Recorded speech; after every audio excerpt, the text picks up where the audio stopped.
All right, guys, we're gonna go ahead and cut up the chicken, season it, and set it aside, and then prepare the dressing for the rice.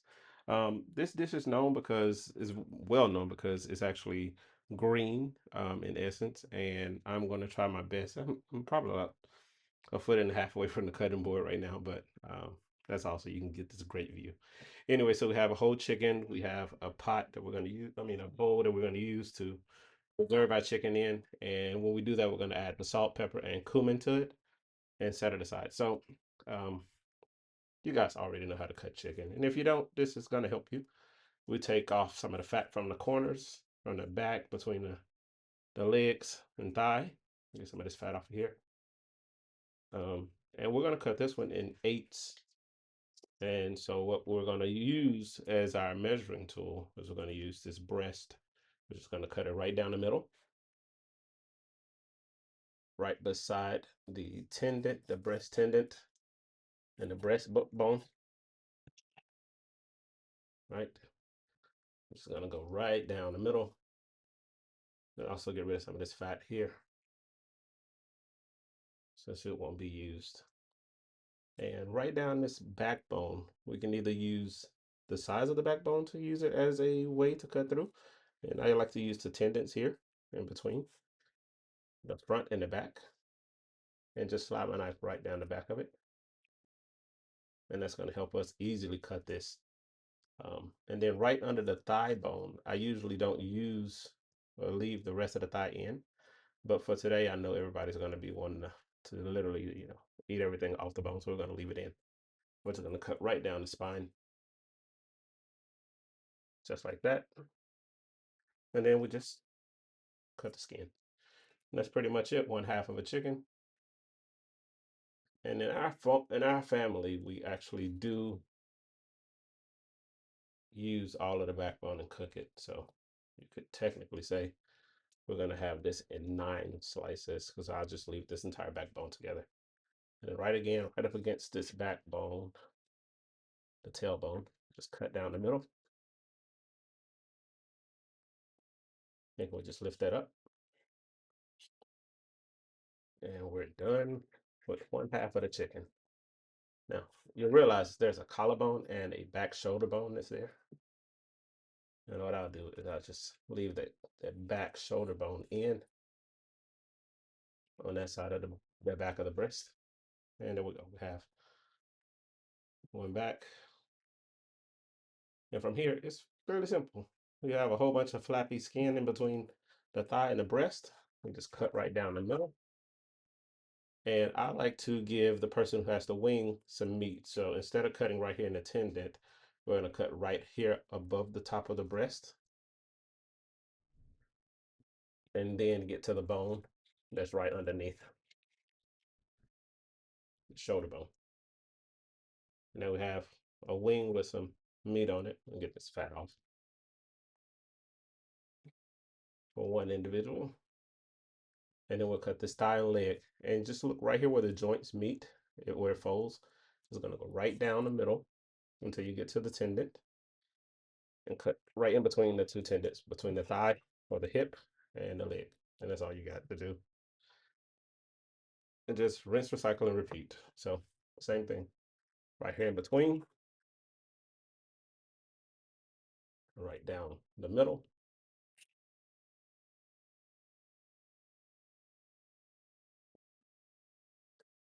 And finally the breast. So right here, right above the breast, a little bit of meat for the person with the wing. And finally, right down.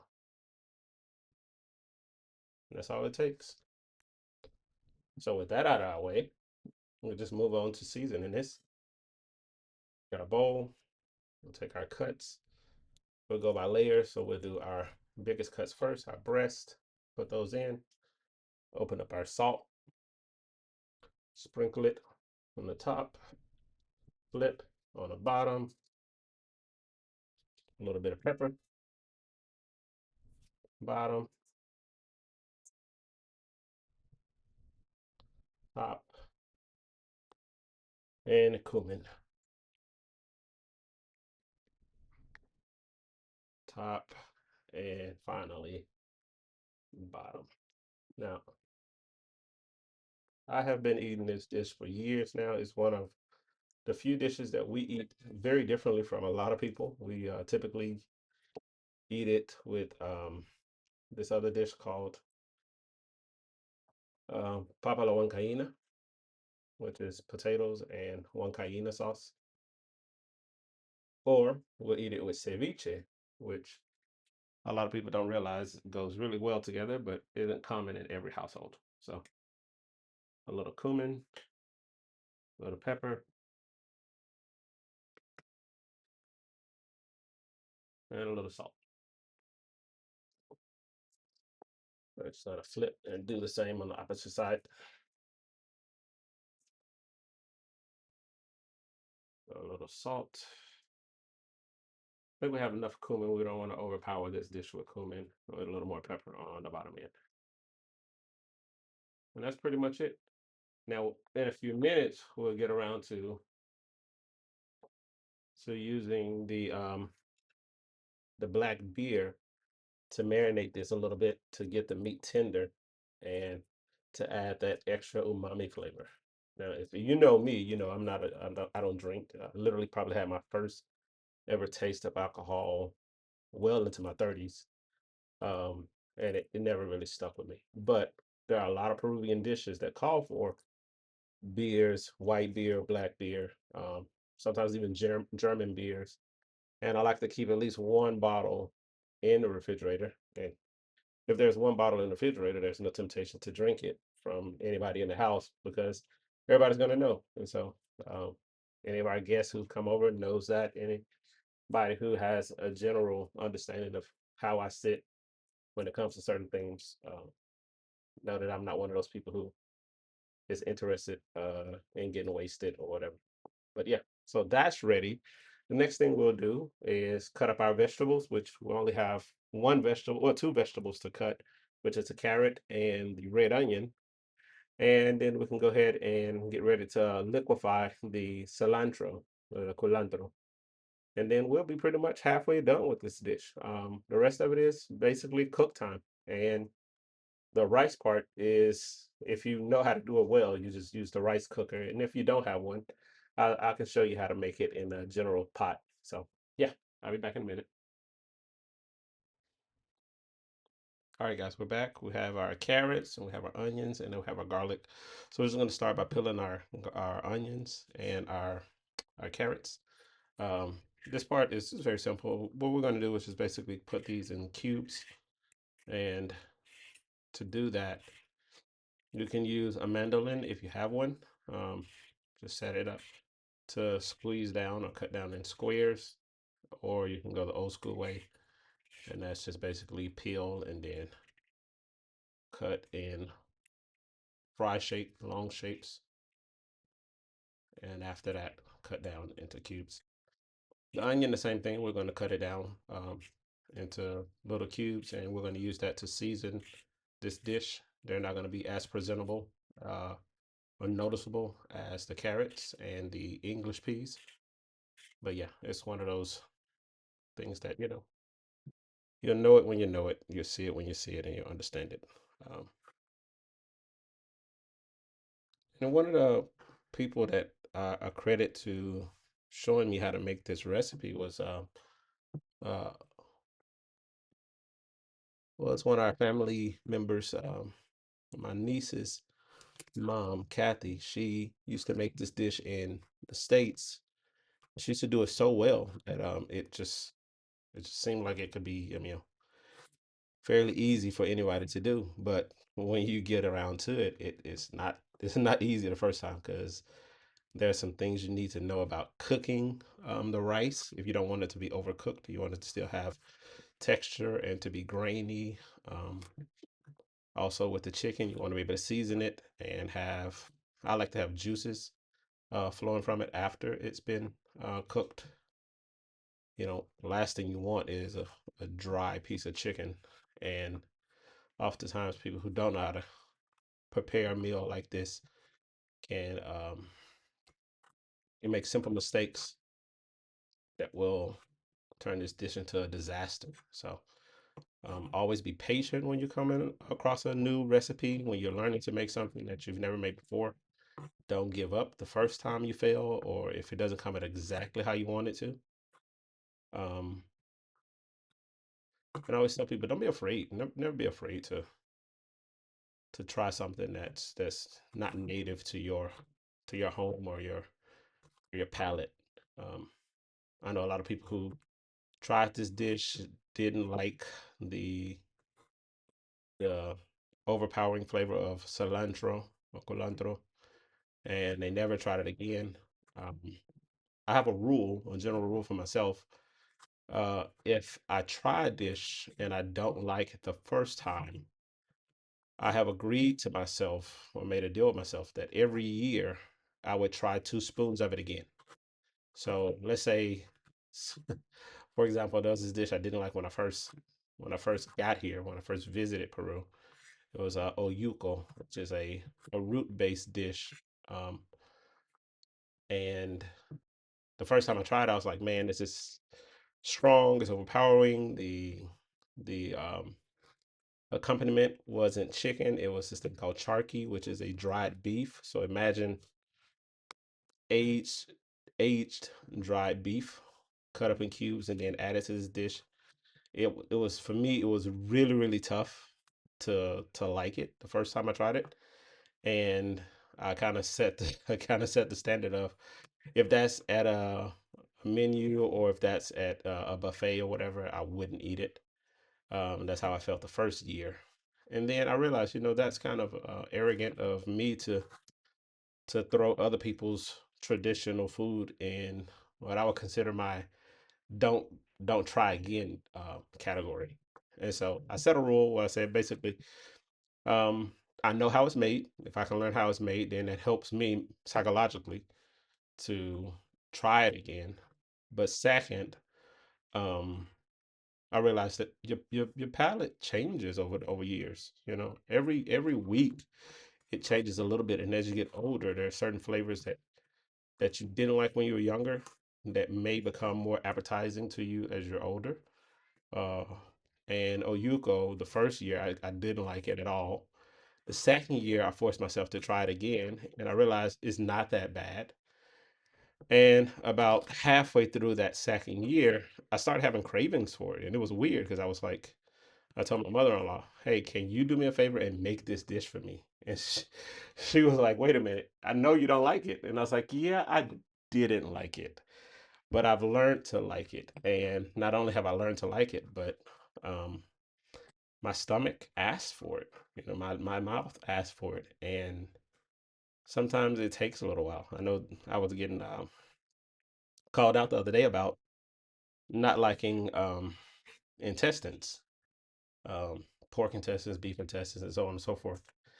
Because when I first got to Peru, it wasn't there was no dish that I could find that I liked that had any of those things. Now I grew up eating chitlins. That's a very southern thing. Um, but to start liking something outside of your comfort zone was a little bit too difficult for me at first. And after a while, um, I realized, you know what, that's still arrogant of me to put other people down for liking something that's obviously liked by a lot of folks. And one of the people who helped me kind of break that idea apart was Anthony Bourdain, the chef and writer. When he came to Peru, he went to several places that my family was like, "Oh yeah, that place is great," and they have intestines, and I'm like, "Oh, not for me." But before I knew it, we went.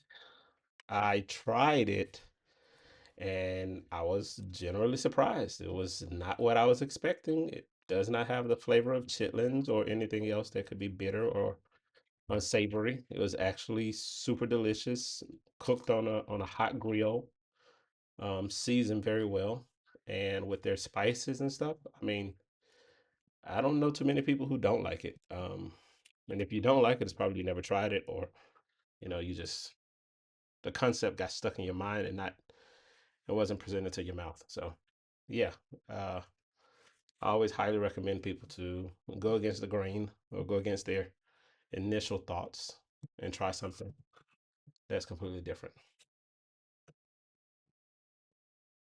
Anyway, if you don't know how to cut onions, don't worry. It's something that takes time to learn how to do. I have been cutting onions for well over 30 years. My mother was one of those individuals, or one of those moms who thought that their kids need to know how to cook, the boys and girls. Um, and so she was very adamant at times about if you're hungry, make your own food. As we got older, or she told me when I was much older, I don't want you to have to be dependent on your wife's mood swings to be fed. And that idea was so wise. She at times would have mood swings, and she didn't want to always have to do extra stuff for everybody, and so she just figured, let's train them so that they can figure it out for themselves. Um, so yeah, at a very young age, I already knew how to turn on a gas stove and how to prepare myself for a simple meal. Um, I always recommend that people take a little time, teach their kids if they can, um, to be safe around fire, but also know how to use it for to their advantage. So, you know, that bulb was a little bit too old,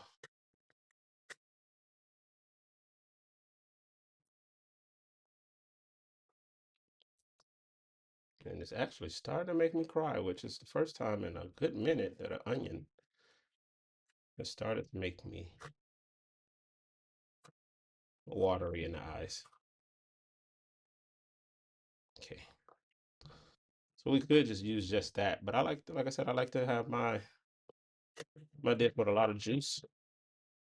I'm gonna use a little bit more onions to make that happen for my chicken, because first we're gonna fry up the chicken a little bit in a little bit of oil to get it brown, and then we're gonna introduce the onions to add the savory flavor to it, and that's gonna be part of our base.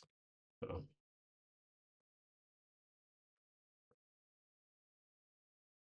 yeah.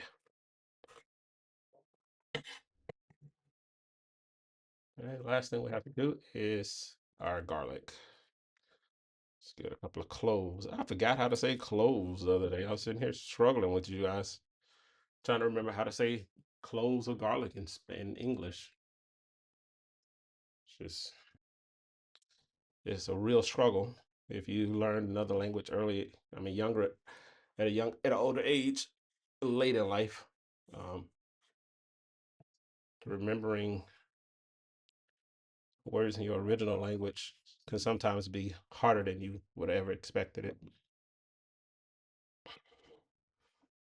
Did you notice I have on the side, I have a garbage bowl where I put everything that I'm not going to be using, I'm going to be throwing away later.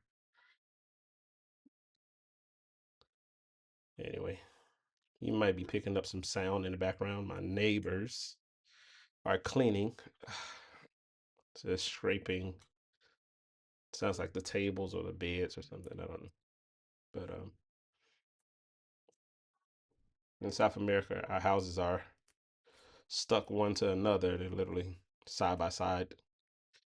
Man, that onion really has me crying right now. Um, get this garlic out of there. Yeesh.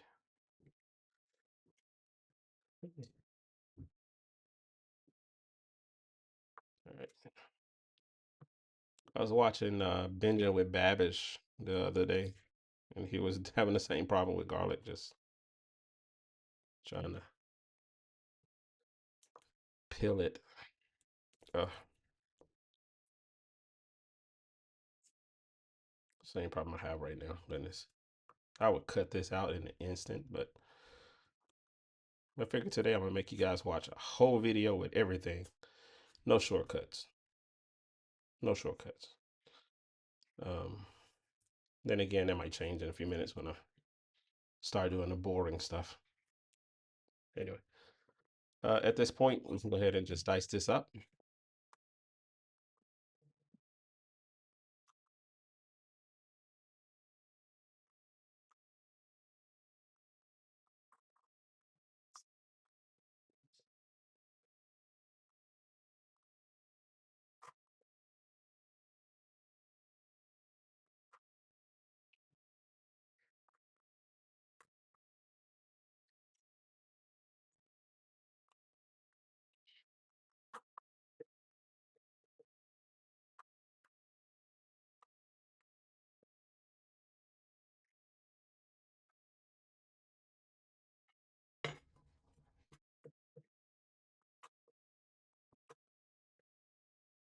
I have a trick when I want to grind up garlic. I don't always use my garlic smasher. What I do is I take a little bit of salt, put it on the cutting board, then I take the heel of the knife or the back of the knife. Let's smash it down. And that's because the salt is actually going to give us texture to the board so that the garlic just doesn't slide away. I'll just go back and forth.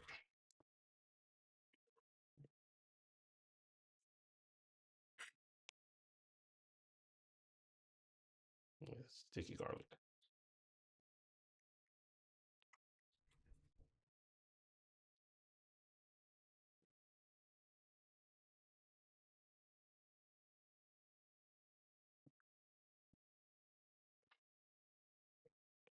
That's how I make my garlic paste. I don't, if I have time, I make it this way. If I don't, or if the garlic isn't expensive, I just get the bag stuff that I was using in some of the previous videos. There you go.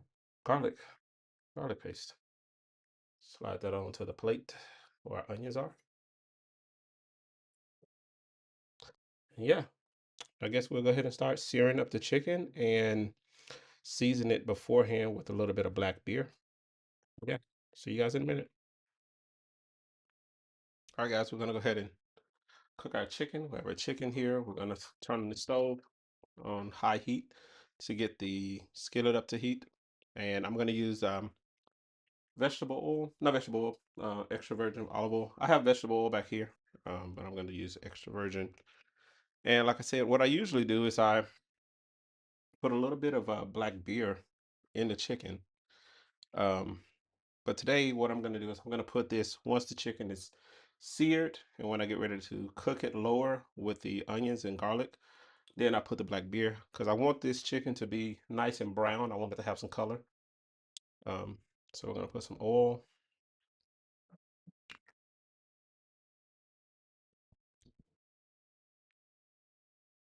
Let this come up to temp.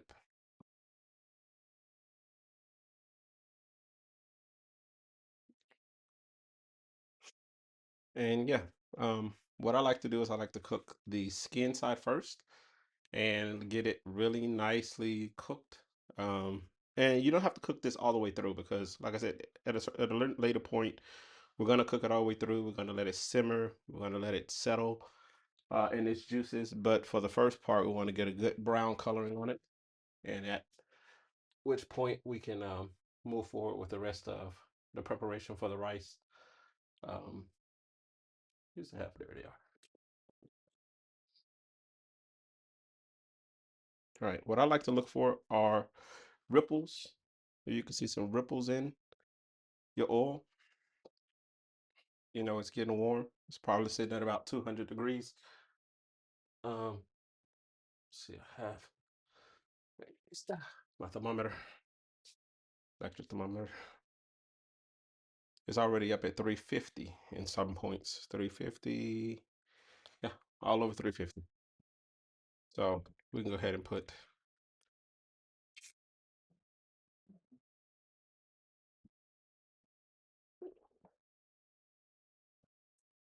our breast in and our thighs in. I like to cook those first because they take a lot longer. They have more meat, more bone to it. We can turn down our heat some and just let that cook. And we do it in two doses or in two turns. We'll do the big pieces first. Because you have the heat at a lower temperature as you're heating it up, it's going to give it more time, one, to brown, but the other side is cook. If you have it at the highest heat, you're gonna just basically get brown meat on the outside, burnt meat on the outside, and not get the meat on the inside internally cooked. So we'll take our time with that. Yeah. Um, what's the dish that you like to make? I don't know. What kind of chicken and rice dishes that you typically make? I don't know where you're from. You can share it in the comment section. Do you like to make um traditional chicken and rice? Do you like to do boneless chicken? Is there a marinating process that you stick with when you do make your dishes? I like every once in a while to do the watermelon, and I use the air fryer for that. And we saw the air fryer in our tour earlier, and it's one of those things that, I mean, you get to marinate it right, and you stick it in there for about 20 minutes. You can get it browned and cooked up just how you want it, still tender and juicy on the inside. So yeah, I highly recommend. As a matter of fact, I'm gonna do a video of my 10 most essential items in the kitchen, 10 things that I use weekly um, to make my dishes. And like I said, I travel the world when it comes to recipes. I go everywhere and try to figure out how people make stuff. If I can't find a recipe online that I trust, I'll try the food at a location, and then I'll go back and try to replicate it back at home. And today we're going to do probably 3.5 cups of rice.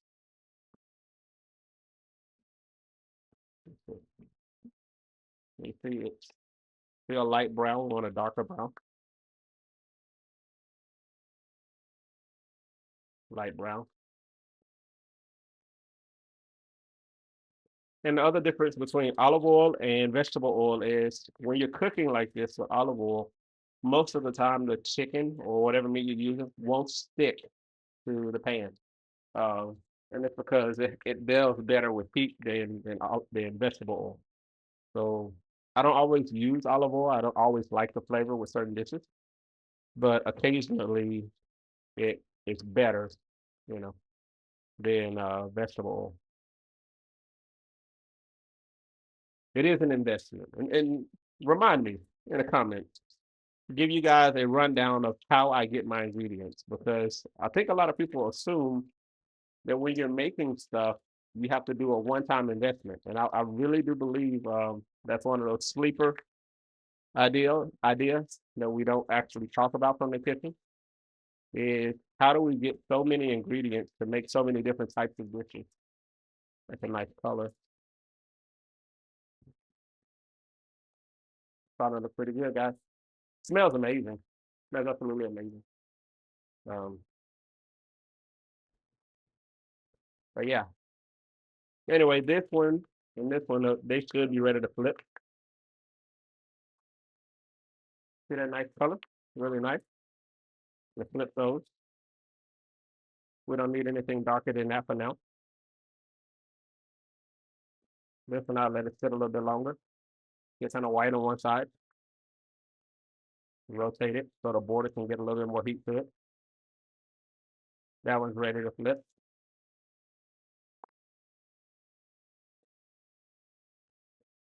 All that grease is gonna pop. I mean, cleaning the stove is a regular thing. You always have to be ready to clean it after you start cooking. So yeah. In a minute, we'll get a plate to move these over to so we can go ahead and cook the legs and the wings and the backbones.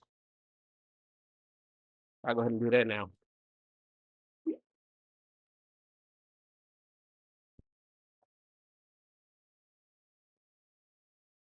Have a bowl.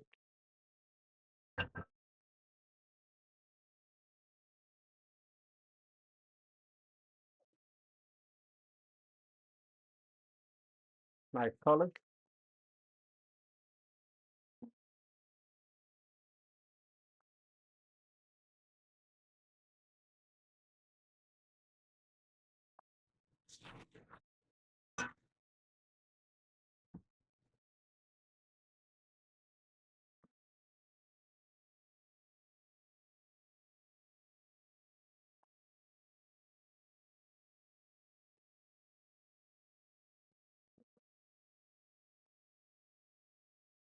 Got a piece of chicken tender.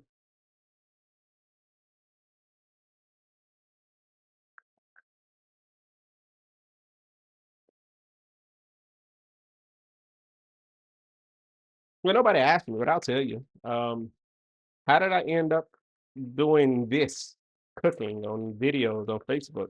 Um, I am currently looking for support for my work. And instead of going down the rabbit hole of being depressed and questioning every single decision and conversation I've made over the last, I don't know, 17 years that I've been in this job of preaching and evangelizing across the world. Um, I decided to do something that would lift my spirit, encourage others, and occupy my time. I don't have a budget to travel. I don't have too many people who have shown interest in supporting us, and so I always say it to the people who used to support us.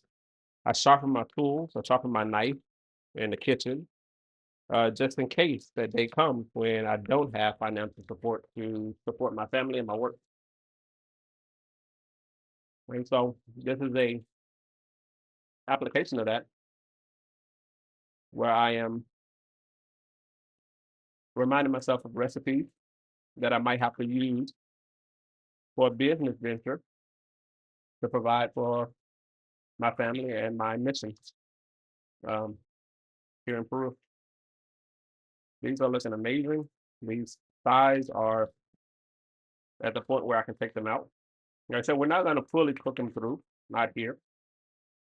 This is just a browning and about 70% cooked. So in this dry area, we can go ahead and put another piece with bone, our leg, our wing, and our backbones.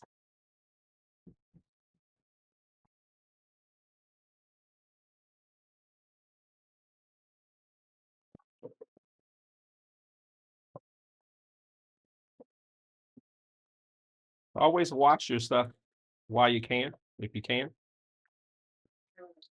That way nobody complains later that the kitchen's a mess. But at this point, because we have smaller meat, we can turn this down with more, all the way down to medium. We'll bring over our carrots. We won't use these just yet, but there are English peas and our carrots. Then we have our onions and garlic, which will go into the skillet after we're done with the chicken.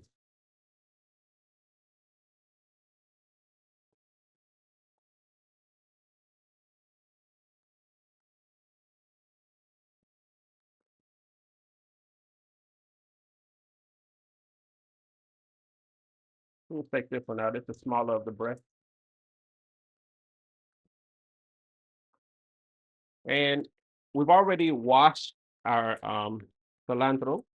What we'll have to do next is cut the stems off and put it in the blender to make the liquid juice that we'll be using to season our rice um, in a little bit.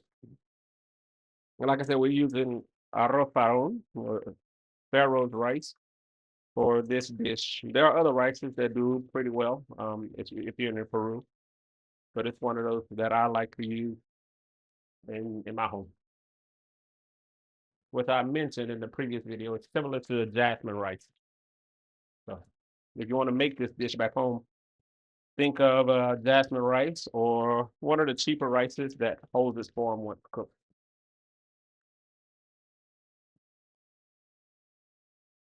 Always cleaning, always cleaning.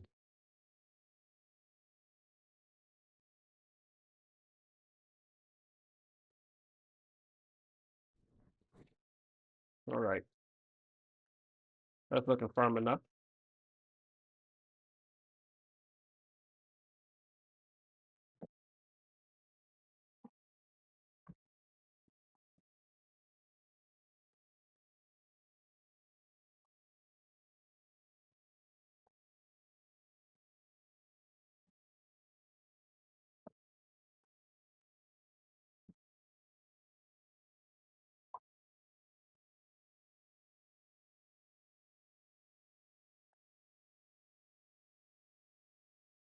All right, guys, we'll be back. I'm gonna cut this and we'll get back to you.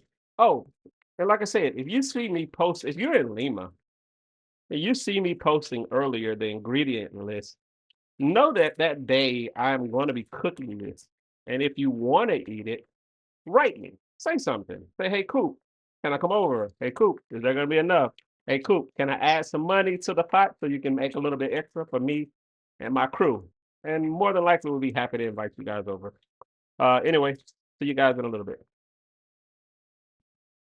All right, guys, we're gonna go ahead and do our cilantro. Like I said, we already washed it, so we have it here.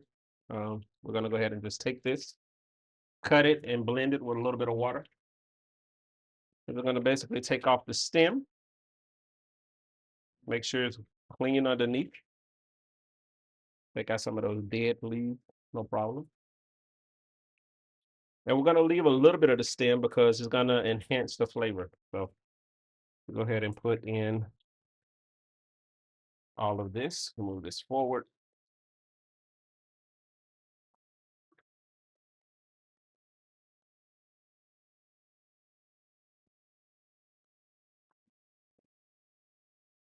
Be careful, there's some blades inside. And I'm gonna use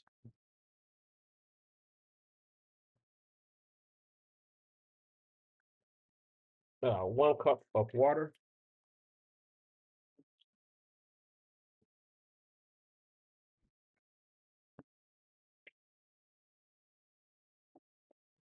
Put that down.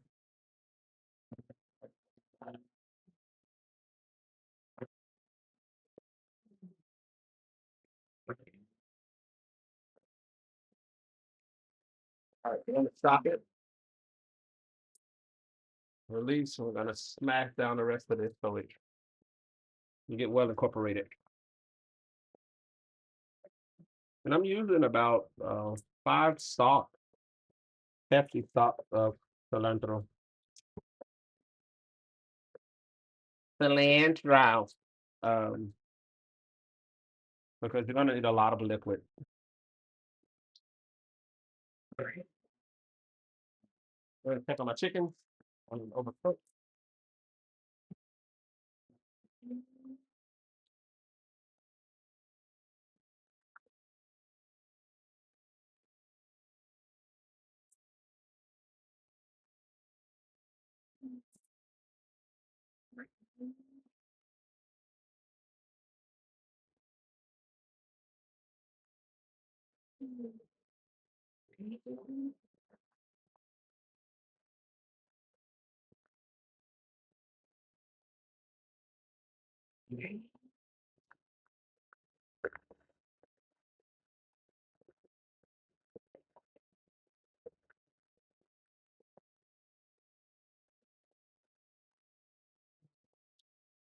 Stop it. Release.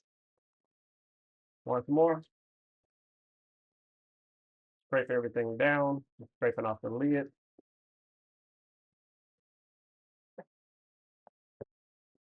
Off the sides.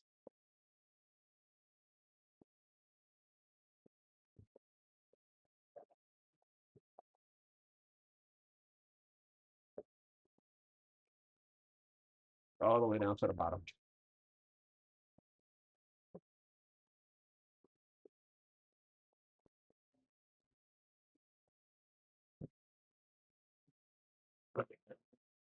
One more go.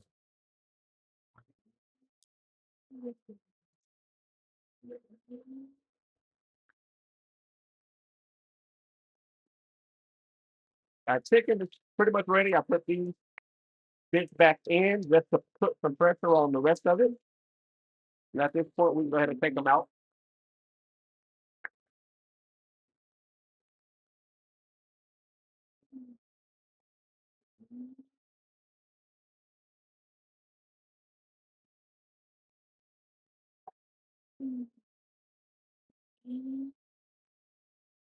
At this point, we'll put in our onions.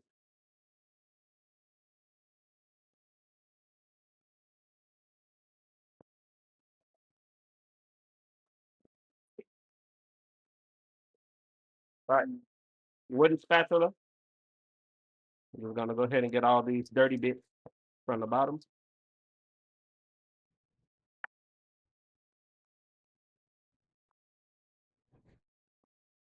Let that smother the crispy bits, the flavorful bits from the bottom of the skillet.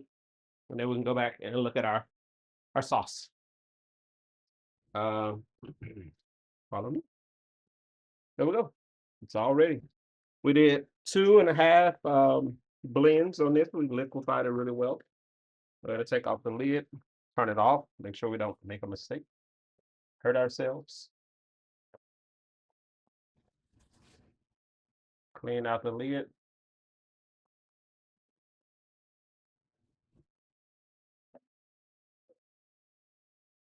Now I know some of y'all probably thinking, "Oh, Jonathan's wife is cooking." No, she's actually doing her schoolwork right now. She doesn't have time to be around watching me do this.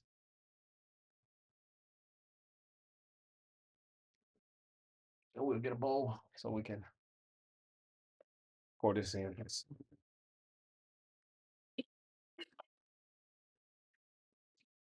Got a bowl. Got a bowl.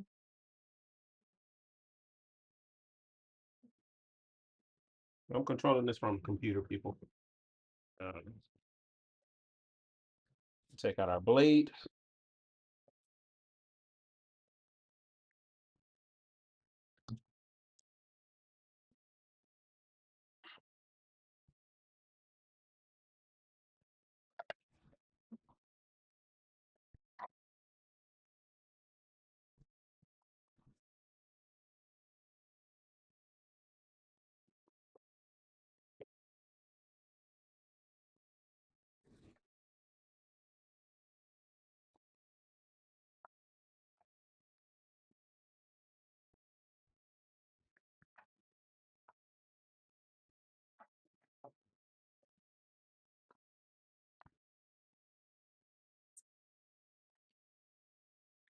Get out all these wonderful juices. I'm hoping that this video doesn't have the same problem that we had last week when Adobe was doing their updates and nullifying the audio file when I got ready to upload it. So the last thing I want to do is do voiceovers. Yeah. So, like I said, we try to wash all that stuff as quick as possible so it doesn't leave a smell or a stain. You can't really see me washing stuff. There I am in background. Let's see, higher. To wash out our dishes. Our onions are doing well. They're coming together really well. Let me get back over there to the stove in a second. The last thing you want is to use a blender in the next morning making a pineapple, a strawberry juice, and find that it tastes like cilantro. So thoroughly wash out your blender. Make sure it doesn't smell all funny. Be careful cleaning the blade.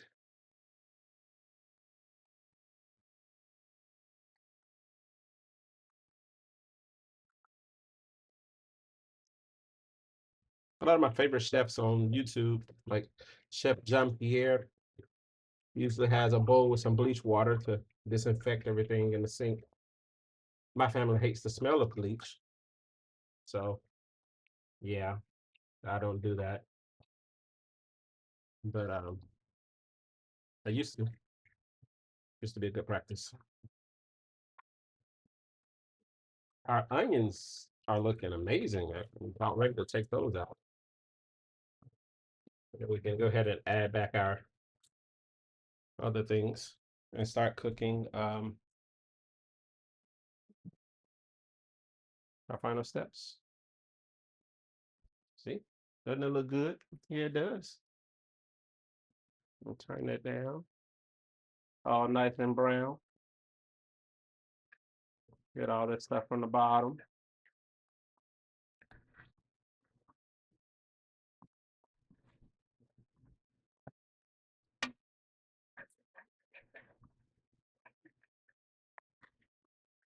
All right, at this stage, we can add our garlic. Remember we made the paste earlier. We can always rewind to go and see how we made the paste.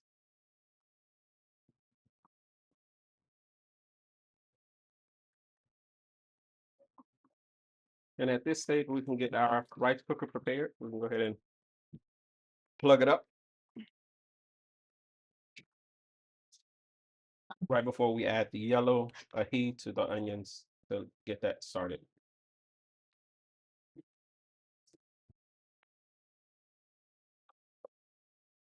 So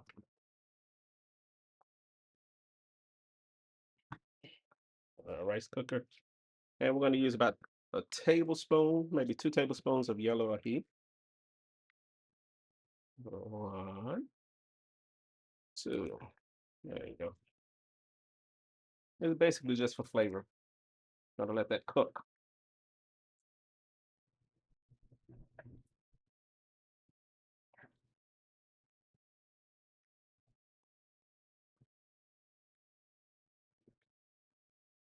Can you guys see it? Can you see it?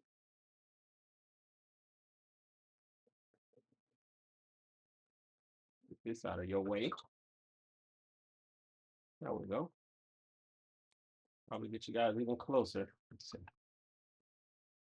There you go. Gonna let this cook up a little bit. Get the rest of these brown bits out.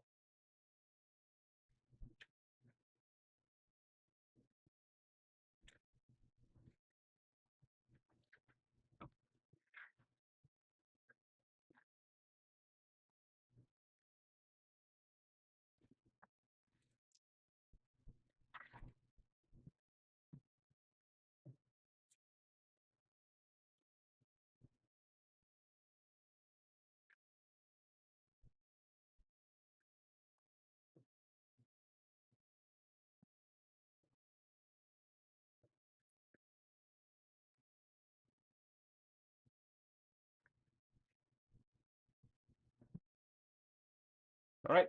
At this stage, we can go ahead and wash our rice. I can move this over to the peas.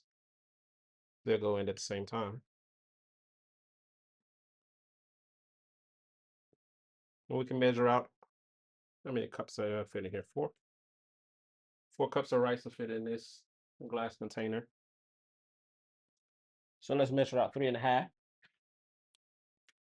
All right.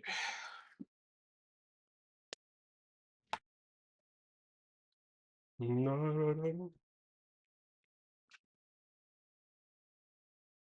Sorry if that was loud. Okay. Get you guys over here for the rice part. Okay. Well, there's the living room.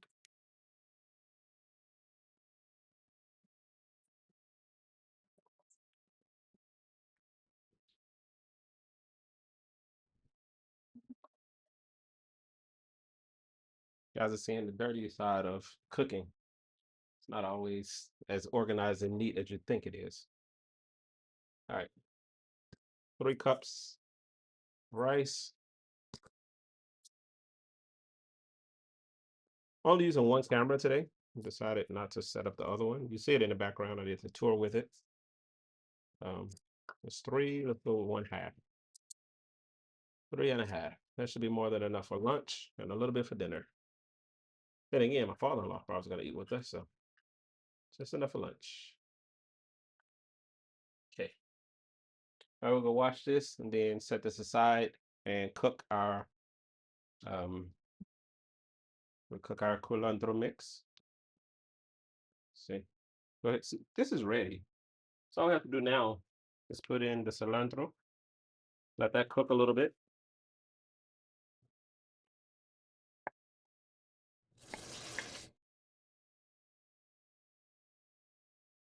And as you notice, we haven't added any extra salt. So um, we'll do that now by presenting our Maggi cubes, chicken bouillon. And these are the smaller ones, so we'll use 3 of them. Typically, the bigger ones, you just use 2. But like I showed, we haven't added salt at all aside from what was on the chicken. And I don't plan on adding any more salt to the dish. We might end up having to at some point after we taste it, once all of this is almost ready. But this should have enough salt and sodium in it. And we can turn this back up a little bit to medium. Just let this cook. And once it gets all that liquid out of here, we can use a little bit of olive oil to Make sure it doesn't dry out. And this is going to be our base for our rice. So we'll get ready to add all this to the rice. We just be able to throw it in. Oh, and I forgot, we're going to put some black beer in this to get that umami flavor for it. As a matter of fact, let me go ahead and open this. Oh, you have a can of bottle opener? Whoa. Ah, I did. I have a bottle opener. Great.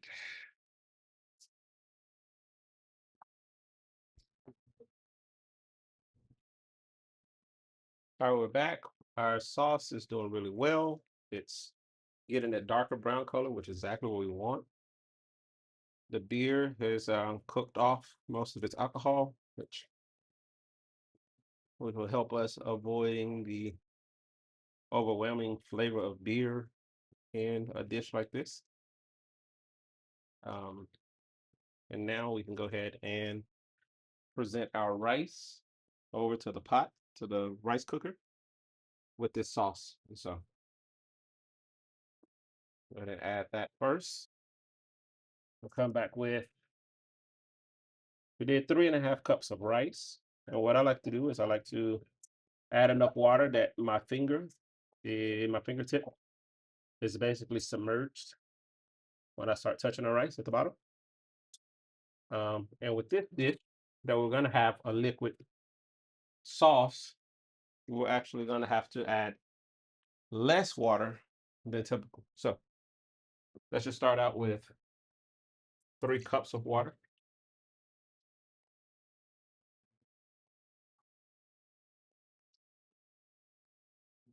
And then we're gonna save some of that liquid to continue the final steps of cooking our chicken. All right.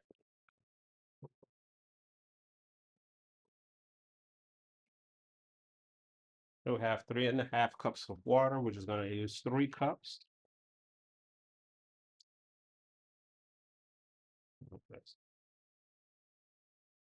It's about three. So we can use all 3.5. It's not as much as I thought it would be. Put in our veggies. And then we can put in the majority of our sauce.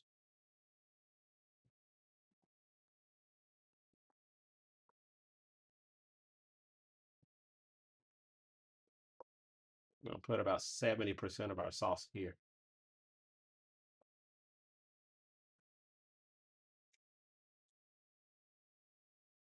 Let's go 80% of our sauce here.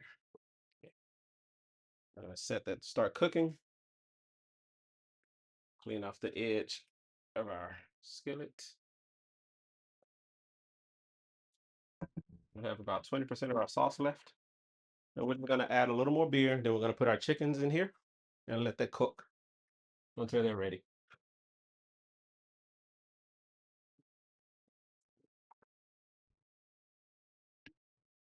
A little more beer. At this stage, I would add a little more ají. It's a tiny amount, a tablespoon. And our chickens.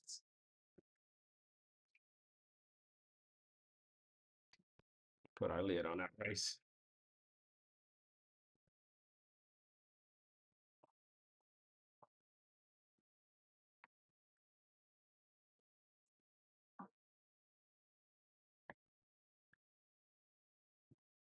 My heart is telling me to add a little more salt at this stage. I'm gonna go ahead and do that by adding one more of these little bouillon cubes.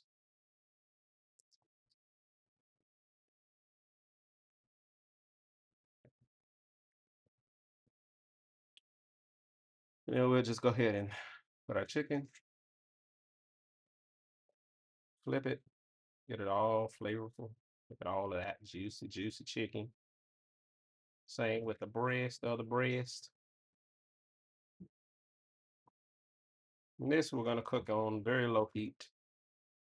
And it'll take the entire duration of the rice being cooked for this to be finished.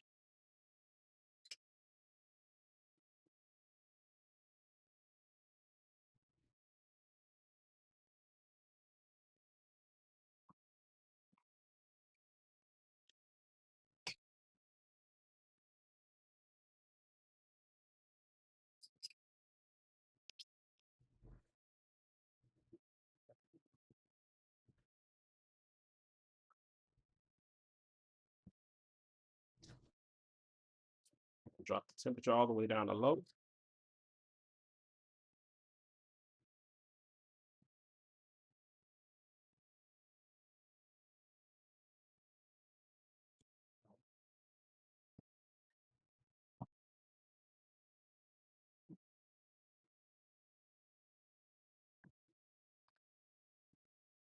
Flip over now.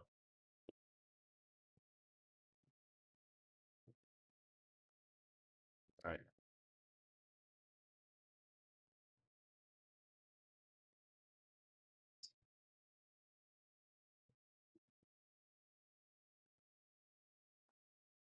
Okay, we're back.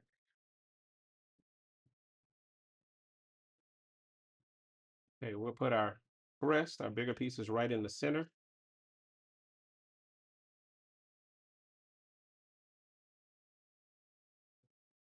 Legs and thighs on the side. And we'll cover with a tight lid. And if we want to, we can add more liquid. It won't hurt us, as a matter of fact. That'll probably help us more to add a little more beer at the bottom of this. And all this flavors is going to be cooked up anyway. So that's the rest of it. There we go. All right. That's it. We have our chicken simmering. We have, let's get you guys over here to see our rice. It's starting to cook. And what we could do is at a certain point we can put in our chickens in here, the smaller pieces, so they can cook with the rest of it, or even our bigger pieces, so they can cook really well with that. And just let all that incorporate. And before you know it, we'll be ready to serve in about 30 minutes. So yeah, can you see me? There you go. Come on here. Hey, all right. Bad lighting doesn't matter. Love you guys. See you guys when this is all done. All right. Peace out. All right, guys, I hope you guys enjoyed this recipe. I decided to go the long route, and at the very end, I ended up having to use this camera, which is usually doing well, but I guess I have a update to do, I guess, a software update, and so the image in the last part came out blurry. Didn't want to focus for some reason, but technology, it always fails you when you're trying to finish a project. I'm gonna try to re-record also the tour of the kitchen. I mentioned it in the video, and same thing. For some reason, the video didn't export well, and so I don't know. I don't know what's going on with the software. I don't know if DJI is having some issues, but even this webcam, the camera that I use for the entire video, at certain points, the software wasn't working on the computer, and so enough excuses. This dish turned out excellent. My family absolutely enjoyed it. My father-in-law told me at the end of the meal, he's like, take pictures of the bones. They're clean. They're absolutely clean. But yeah, I think we still have enough for maybe one or two people to eat tonight for dinner. But yeah, 3.5 cups of white rice goes a very long way. One whole chicken. I think we still have like two, maybe three more pieces of chicken left. And I really do appreciate the people who are here, who are throwing out those likes, giving some love, watching these videos through. And for the rest of y'all, I hope you guys can like it. If not, hopefully one of the next recipes you'll enjoy. I don't know. I don't know if anybody's interested in a ceviche video. I don't know. You guys have to tell me. And I'm gonna be honest, you have to finance it. You have to throw some cash this way because right now with the problem with El Nino, the climate going on with the ocean, fish prices have gone up 10, 20%, and in some cases 100%. And I'm not paying that. So, you know, if you see it over there on Facebook, there's some stars you can throw in for donations, or if you want to throw me some cash out money, Hopefully, my account will be activated pretty soon. But yeah, love you guys. I hope you guys are enjoying your day. Continue to have a great week and like, share, and use these recipes that I'm giving you. All right, peace out.